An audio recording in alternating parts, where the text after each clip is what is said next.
Later in Enūma Eliš, Marduk creates the remainder of the world. He fashioned heavenly stations for the great gods and set up constellations, the patterns of the stars. He appointed the year, marked off divisions. Gates he opened on both sides and put strong bolts at the left and the right. He placed the heights of heaven in Tiamat's belly. The foam which Tiamat, he gathered it together and made it into clouds.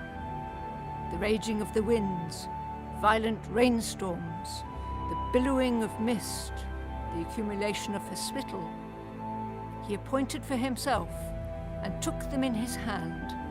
From her two eyes he let the Euphrates and Tigris flow. He blocked her nostrils, but left. He heaped up the distant mountains on her breasts. He bored wells to channel the springs. He set up her crotch, it wedged up the heavens. Thus the half of her he stretched out and made it firm as the earth. This description is not very similar to the biblical story of creation in Genesis 1.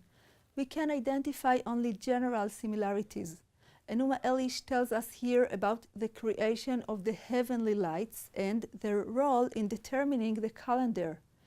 A similar description is found in the biblical fourth day of creation. And God said, "Let there be lights in the firmament of the heaven, to separate day from night.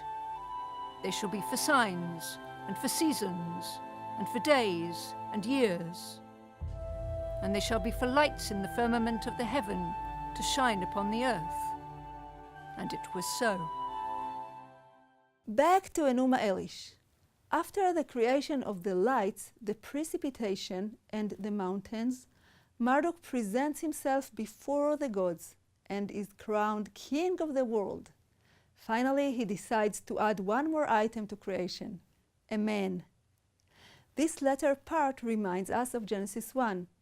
There too, the creation of man occurs at the very end of the creation process as a kind of climax.